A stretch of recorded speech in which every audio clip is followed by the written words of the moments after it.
Macquarie's Mining Weekly is interviewing Brad Rogers, the CEO of Jupiter Mines, an ASX-listed manganese mining investor in South Africa's northern province. Brad, Jupiter and Tshipi Manganese Mining have been joined at the hip from inception. What is your impression of the operation and of South Africa as a mining investment destination? Thanks, Martin, and thanks for the opportunity to speak with you. I'm relatively new at Jupiter. I've been on board since the 1st of August, and it's been great to get here a number of times actually since then and go to site. Looking at Tshipi before joining and studying the numbers, I was expecting to see a quality operation, and that's what I found. It's the role I had prior to joining Jupiter was running Australia's largest mining logistics company. Biz was a 140-year-old company that was on 50 different mine sites, mostly for larger miners around Australia and also Indonesia. And so, I've seen around the world my fair share of mine sites, good and bad. And I would say Tshipi is up there with the best of them. Very well invested, very good, stable, experienced management team as well. And I think you can see that in Tshipi's results. Great safety record, which I think is always a good marker for how well the place is run in general. And that's certainly the case with Tshipi, but also very stable production, stable and low and reducing cost base. So, everything I saw in terms of the operation itself really married up with that good impression I had prior to joining. Tshipi's net profit was up in the half year to the end of August. But to what extent is South Africa's railway workers' strike and other disruptions likely to impact shipping targets in the next 6 months? You would have seen that railway and ports Transnet strike affected our operations for around about 2 weeks, along with the rest of the country. Frankly, we were able to continue mining during that period of time, as you can imagine, but both rail operations and also port operations were disrupted for that period of time. 2 weeks, not too material in the scope of 6 months, and we did have a very good first 6 months there. So we're not expecting it to be overly material. As I said, we continued mining, and we've already got stockpiles that we're able to call on in order to make sure we kind of stay on track for the 6 months, notwithstanding that 2-week disruption. And we also have energy issues here. Are there any plans to make use of that hot northern Cape sun to self-generate some solar power for the mines there? And that is something that we are focused on. I think energy in general, but more broadly ESG. So I'm busy sort of working on a sustainability strategy and report for Jupiter.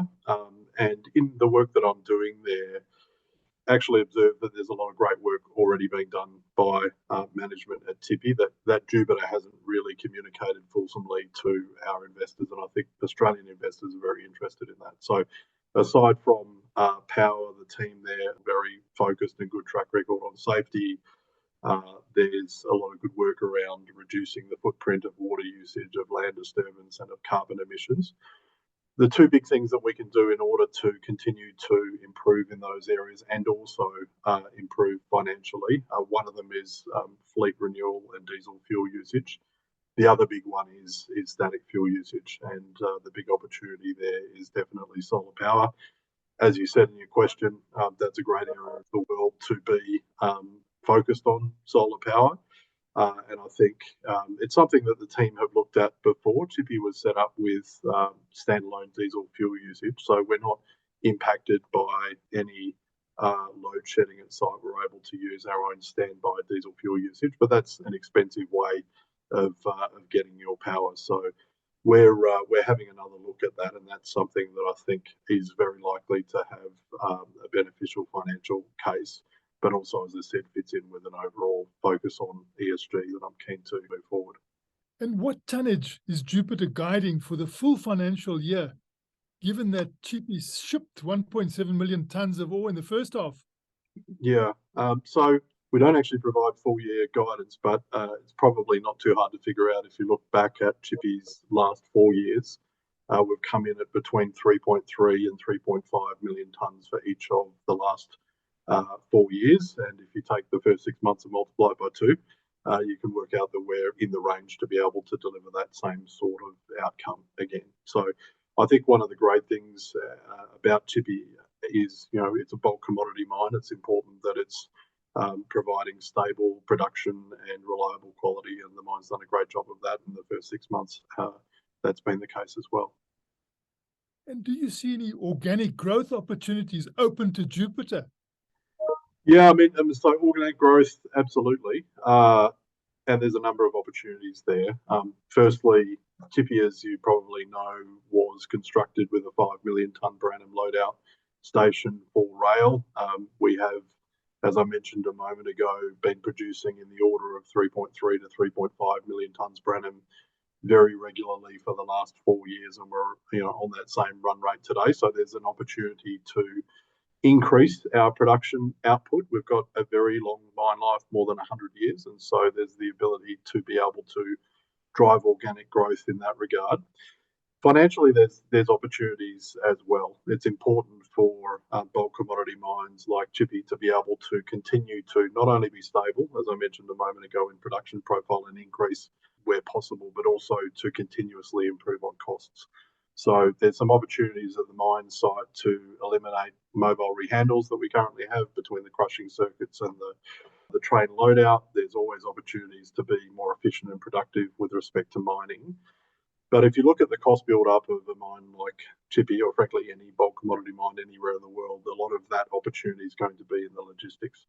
And as I mentioned a moment ago, that's been my background for the last 15 years, and for the last 7 years running as CEO and MD Australia's largest mining logistics company. And so that's something I'm pretty focused on. How can we be more efficient? Because frankly, that's a much larger, more than double mining costs in land logistics for Tshipi. So I think there's some opportunities to improve in that area too. So a mixture of volume and also cost improvements if organic growth means financial improvement, which it should be with our existing assets. We've got those things, and also solar energy, I think, will help. And increasingly, if we're having to use more of our own diesel fired power station, then putting in solar will help with that too.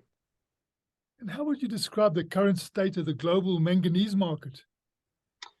Yeah, so a bit muted at the moment. It's not terrible. Manganese prices, and obviously we're looking at the Port Elizabeth 37% benchmark manganese price is the one we're focused on, since that's the index that Tshipi sells off. And that price today is about 20% above 4-year low level. So it's not like we're in a lull, and those prices have stabilised around the current levels for the last couple of months.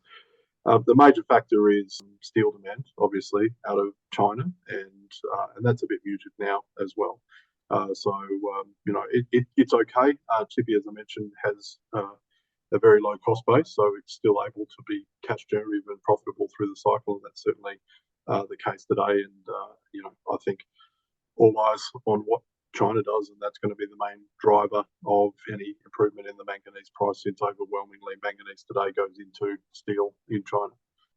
And to what extent does Jupiter expect the battery industry to grow towards high manganese formulations?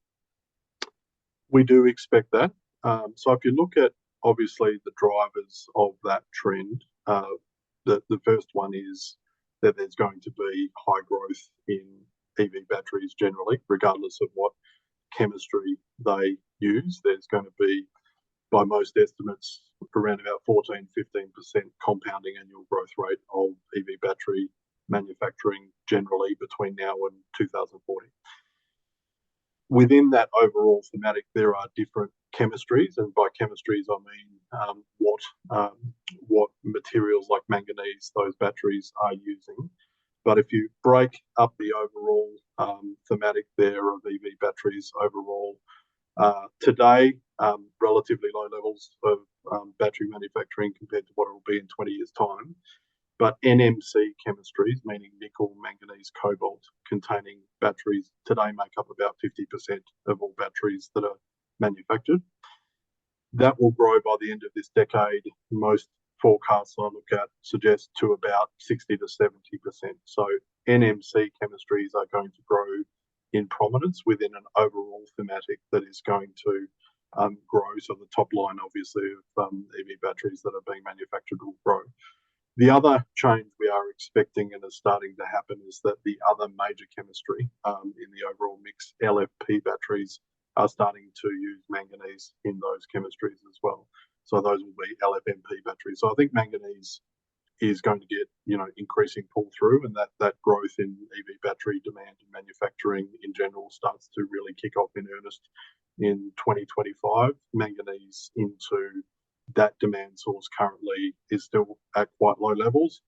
That's going to be a high growth area of a low starting point, we think, starting in about 3 years' time.